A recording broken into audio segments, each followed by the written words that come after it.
सुबह में रूम से हम लोग 9:30 बजे निकले थे, लेकिन वीडियो नहीं बनाने का मेन कारण यही था कि 2 मंदिर जाना था और दोनों मंदिर का टाइमिंग पकड़ना बहुत ज़्यादा ज़रूरी था। एक भी मंदिर का अगर टाइमिंग मिस हुआ तो दोस्तों स्वागत है आपका हमारे उदयपुर के दूसरे दिन के ब्लॉग में। अभी हम लोग जा रहे हैं घूमने के लिए डे 2। आज जो हम लोग घूमने के लिए जा रहे हैं, आज हमें 2 मंदिर जाना है, जो कि दोनों मंदिर का टाइमिंग फिक्स है। अगर आप लोग थोड़ा सा भी लेट हो जाते हैं तो आपको दर्शन करने में बहुत ही ज़्यादा प्रॉब्लम होगा। ये बीच में आप लोग देख सकते हैं एक छोटा सा टनल भी आ गया है, पहाड़ के बीचों बीच रास्ता बनाया गया है। दोनों मंदिर का टाइमिंग ऐसा है कि अगर अगर लेट वो हो गया और मंदिर बंद हो गया तो वो सीधा शाम में 5 बजे खुलेगा, और मंदिर अगर शाम में 5 बजे खुलती है तो उसके बाद आप फिर उदयपुर में किसी और जगह पे आपको घूमने में बहुत ज़्यादा परेशानी होगा। और इस मंदिर में क्या था, कैमरा अलाउड नहीं था। आपको जो साइड में उधर जेसीबी वगैरह दिख रहा होगा, उधर मार्बल का माइनिंग किया जा रहा है, जो ज़मीन से पहाड़ से खोद कर निकाला जाता है। अभी हम लोग उस मंदिर से डायरेक्ट आ गए हैं। दूसरा मंदिर ये कृष्णा जी का मंदिर है। यहाँ पे तो हम लोग बस 5 मिनट से बच गए, नहीं तो हम लोग के लिए भी गेट बंद हो जाता और मंदिर का द्वार 5 बजे खुलता। हमारे घर में जो कान्हा जी हैं उनके लिए यहाँ से कुछ कपड़े ले रहे हैं, क्योंकि यहाँ पे बहुत सारा डिज़ाइन का वैरायटी का कपड़ा रखा हुआ है, जो कि हमारे उधर उतना नहीं मिल पाता है। वहाँ से अब हम लोग आ गए हैं घूमने के लिए हल्दी घाटी। अगर आप लोग को इतिहास के बारे में पता है तो आप लोग को पता होगा कि हल्दी घाटी पे एक बहुत ही बड़ा युद्ध हुआ था। पर शाही बाग है, जिसमें मुगल सेना का पड़ाव था। मुगल सेना 18 जून 1576 ईस्वी को प्रातः सूर्योदय के साथ मेवाड़ की राजधानी गोविंदा की तरफ आगे बढ़ने लगी। ये दृश्य चुड़ियाला का है। हल्दी घाटी युद्ध के बाद महाराणा प्रताप अपनी प्रतिज्ञा का पालन करने के लिए वनवासी जीवन व्यतीत करने लगे। उनके पास पर्याप्त संपत्ति नहीं थी, तो उनके वित्त मंत्री भामाशाह ने अपनी सारी सुख सुविधा को छोड़कर अपने राजा को स्वयं का धन 25 लाख रुपए व राजकोष में 20,000 अशर्फियां देश के लिए अर्पित की, जिससे महाराणा प्रताप ने 12 वर्षों तक अपनी सेना को संगठित किया, सैन्य शक्ति को बढ़ाया और मेवाड़ मातृभूमि को आजाद करवाया। कृपया अब आप सब आगे की तरफ देखिए। ये होगा। ये कुंभलगढ़ किला है। इस किले का प्राचीन नाम मच्छिंद्रगढ़ है। इस किले का निर्माण महाराणा कुंभल ने करवाया था। इस किले के अंदर 9 मई 1540 ईस्वी में महाराणा प्रताप का जन्म हुआ था। इस किले की ऊंचाई समुद्र तल से 3568 फीट की है। इस किले की दीवार 36 किलोमीटर तक फैली हुई है। इस दीवार का नाम ग्रेट वॉल ऑफ चाइना के बाद द्वितीय पायदान पर दर्ज है। इस किले के अंदर 360 प्राचीन मंदिर हैं। उन मंदिरों में से जग प्रसिद्ध महादेव का मंदिर सबसे प्राचीन है। कुंभलगढ़ किला यहाँ से 65 किलोमीटर की दूरी पर है। कृपया अब आप सब पीछे की। ये दृश्य मेवाड़ की प्राचीन राजधानी चित्तौड़गढ़ का है। इसी किले के अंदर महाराणा प्रताप का बचपन बीता था। इस किले की तलहटियों में महाराणा प्रताप ने अपने गुरु से शिक्षा प्राप्त की थी। ये किला 12 वर्ग किलोमीटर में फैला हुआ है। इस किले पर जब भी विदेशी आक्रांताओं ने आक्रमण किया और उस आक्रमण में कोई भी राजा व सैनिक वीर गति को प्राप्त कर लेते, तो उनकी पत्नियां वीरांगनाएं अपने सतीत्व की रक्षा करने के लिए जलती हुई अग्नि में कूद प्राणों को त्याग देती थी, जिसे हम जौहर कहते हैं। चित्तौड़गढ़ में 3 मुख्य बड़े जौहर हुए थे। प्रथम जौहर 1303 ईस्वी में रानी पद्मिनी ने 16,000 स्त्रियों वीरांगनाओं के साथ जौहर किया था, सिर्फ अल्लाउद्दीन खिलजी के कारण।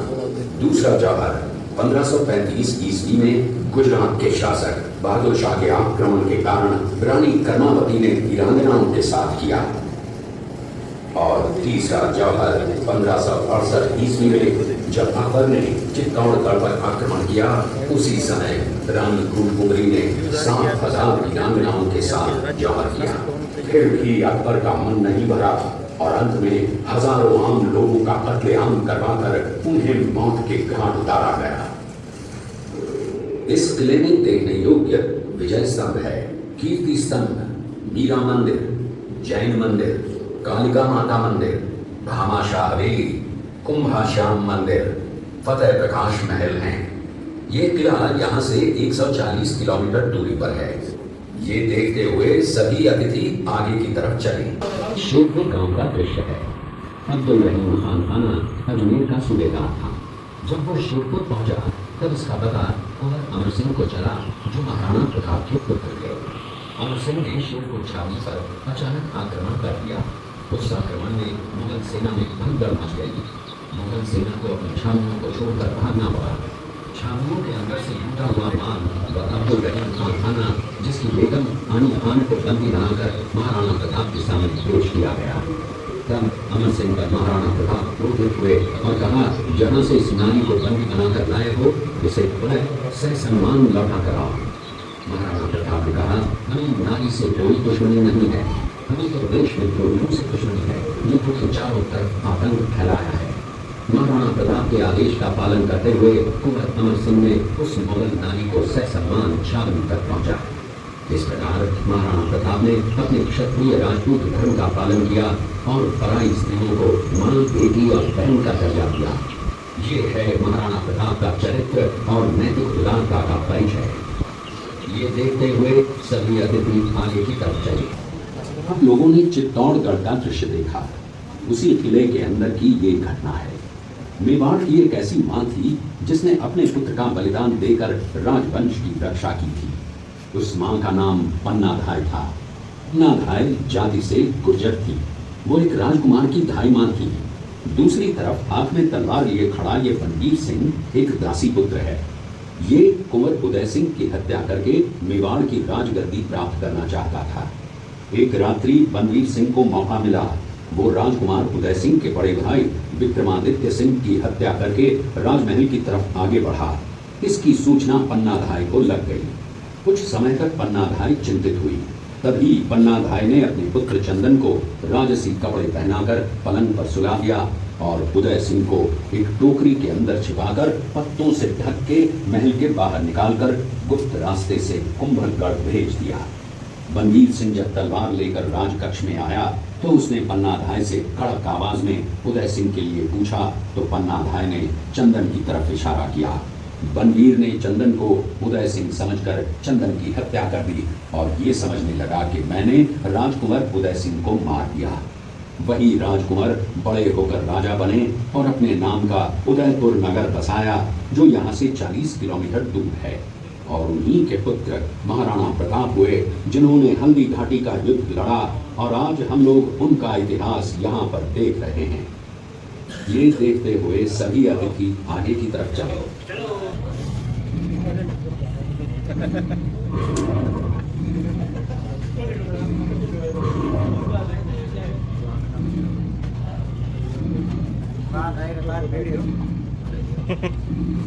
ये घटना महाराणा प्रताप की वीरता को दर्शाती है। एक समय नरभक्षी बाघ का आतंक छाया हुआ था। महाराणा प्रताप ने उस बाघ का शिकार कर उस बाघ को मार डाला। ये घटना महाराणा प्रताप की वीरता की प्रतीक है। कृपया अब आप सब पीछे की तरफ देखिए। प्रताप ने प्रतिज्ञा की थी कि जब तक अपनी मातृभूमि को शत्रुओं से मुक्त नहीं करा लेता, तब तक न तो मैं महलों में रहूंगा, न किसी धातु के पात्र में भोजन करूंगा, न किसी गद्दी के बिछौने पर सोऊंगा। पत्ते ही भोजन के पात्र होंगे, जमीन ही बिछौना होगा। इस प्रतिज्ञा का पालन उन्होंने 21 वर्षों तक जंगलों में रहकर किया। इस दृश्य में देखिए महाराणा प्रताप वृक्ष के नीचे बैठकर पत्तों पर खाना खाते हुए। इसी कारण हम आज भी महाराणा प्रताप को श्रद्धा व सम्मान से याद करते हुए देशभक्ति की प्रेरणा प्राप्त करते हैं। ये देखते हुए सभी अतिथि आगे की तरफ चले।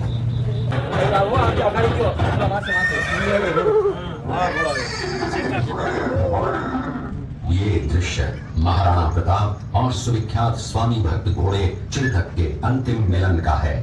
हल्दी घाटी युद्ध के बाद चेतक घोड़े ने 22 फीट के एक बरसाती नाले को पार किया। ये उसी समय का दृश्य है। पास में खड़े महाराणा प्रताप के छोटे भाई शक्ति सिंह हैं, जो पहले मुगल सेना में थे। बाद में वो महाराणा प्रताप की तरफ आए, माफी मांगी और अपना घोड़ा महाराणा प्रताप को दिया।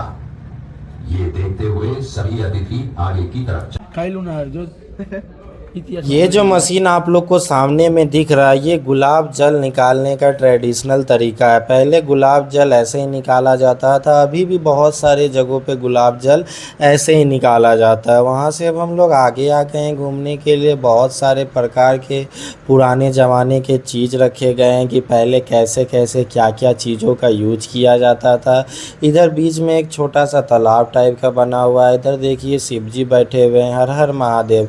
पुराने ज़माने में बैलगाड़ी जो यूज़ होता था वो सारा अलग अलग टाइप का बैलगाड़ी रखा हुआ है। कैसे पानी निकाला जाता था, गाय गोल गोल घूमता था, रोटर से पानी निकलता था, वो सारा सिस्टम यहाँ पे रखा हुआ है। इस साइड पे आप लोग देख सकते हैं बहुत तरह के बैलगाड़ी रखे हुए हैं। पहले ज़माना का आप लोग मूवी वगैरह या सीरियल वगैरह में देखे होंगे। अभी हम लोग आ गए हैं खाना खाने के लिए। ऑर्डर किए हैं पंजाबी थाली। पंजाबी थाली में बहुत सारा चीज़ मिला है। और एक ऑर्डर किए थे हम लोग राजस्थानी थाली। पंजाबी थाली में हम लोग को 4 रोटी मिला है, गुलाब जामुन है, पनीर का सब्ज़ी है, तड़का है, जीरा राइस है, सलाद है। यहीं हम लोग जस्ट अभी जिस जगह से हम लोग घूम के निकले हैं उस जगह पे ही हम लोग खाना खा रहे हैं। ये रहा आपका गुजराती थाली। खाना वगैरह खाने के बाद हम लोग सीधे चले आए हैं रोपवे में। मैं अगर सच सच आपको बताऊं तो फर्स्ट टाइम रोपवे में जाने में मेरा हालत बहुत ही ज़्यादा मेरे चेहरे पे भले ही आप लोग को स्माइल दिख रहा होगा, लेकिन मेरा हालत अंदर से बहुत ज़्यादा ख़राब है। बहुत ही ज़्यादा डर लग रहा है। ऊपर देख सकते हैं किस तरीके से हम बैठे हुए एकदम अच्छे से टाइट पकड़ के। बीच में रोपवे को रोका गया था व्यू के लिए, लेकिन बाद में पता चलता है कि व्यू के लिए ही रोका गया है। मेरा तो हालत ख़राब हो गया था कि कहीं कुछ प्रॉब्लम आ गया क्या रोपवे में। अभी हम लोग रोपवे से ऊपर पहुंच चुके हैं। यहाँ से नज़ारा बहुत अच्छा दिख रहा है। पापा वहाँ पे अभी प्रसाद खरीद रहे हैं, क्योंकि ऊपर में यहाँ पे एक मंदिर है। मंदिर में ही आना हमारा मेन मोटिव था। मंदिर के ऊपर से आप लोग देख सकते हैं पूरा उदयपुर सिटी दिख रहा है। इस साइड में जो आप लोग को लेक दिख रहा है, इसमें कल ही हम लोग बोटिंग किए थे। आप लोग वो वाला वीडियो देखे होंगे। इसके पीछे भी देखिए एक और लेक है, लेक के पीछे लेक। यहाँ पे जो हम लोग अभी व्यू पॉइंट में आए हुए हैं, इसका पैसा हम लोग को 200 लगा, लेकिन वो भी हम लोग को रिफंड होगी। हम लोग 9:30 बजे निकले थे, लेकिन वीडियो नहीं बनाने का मेन कारण यही था कि 2 मंदिर जाना था और दोनों मंदिर का टाइमिंग पकड़ना बहुत ज़्यादा ज़रूरी था। एक भी मंदिर का अगर टाइमिंग मिस हुआ तो सीधा मंदिर का गेट खुलता है 4 बजे, और 4 बजे गेट खुलने का मतलब है कि पूरा दिन आपका वेस्ट हो जाएगा। उसके बाद कहीं नहीं घूम पाइएगा। 9:30 बजे निकले थे, टाइम टू टाइम सारा मंदिर में सब कुछ हो गया। अभी हम लोग यहाँ व्यू पॉइंट में आके खड़े हैं। यहाँ कोको-कोला चल रहा है आराम से। और कल ये वाला लेक में जो हम लोग बोटिंग किए थे, तो अभी इसी लेक के बगल में जस्ट रोपवे है। रोपवे के ऊपर में काली माँ का मंदिर है और यहाँ पे व्यू पॉइंट है। तो व्यू पॉइंट में भी हम लोग आराम कर रहे हैं, फिर यहाँ से नीचे जाएंगे। व्यू पॉइंट का जो कूपन मिला है 200 रुपये का, उसमें ये व्यू पॉइंट भी इंक्लूडेड है और नीचे में कुछ 200 रुपये का जो भी आप खाइएगा वो फ्री हो जाएगा। ये देखिए यहाँ से नज़ारा कितना ज़्यादा अच्छा बेहतरीन लग रहा है। पहाड़ी पार रोपवे का व्हील देखिए कितना ज़्यादा बड़ा। इस व्हील को टाइट करने के लिए हाइड्रोलिक सिस्टम लगा हुआ है रोपवे का भी, लेकिन मैकेनिज्म बहुत। देखिए नीचे से आ गया रोपवे हमें ले जाने के लिए। अब हम लोग मस्त इसके अंदर बैठेंगे और नीचे चले जाएंगे। रोपवे में हम लोग बैठ गए हैं। रोपवे चलना भी शुरू हो गया। इसमें रोपवे में क्लियर लिखा हुआ है, ropeway will be stopped for a short time in a middle of viewing. बीच में रोपवे रोका जाएगा व्यूइंग के लिए, तो डरने का कोई बात नहीं है। शुरू हो गया है, चले अब नीचे। अच्छा हो गया यहाँ पर। गर्मी उतने करता, कुहासा नहीं है। कुहासे है तो कुहासा नहीं है, धुंध है। ऐसे भी ले लेना, फोटो भी ले लेना।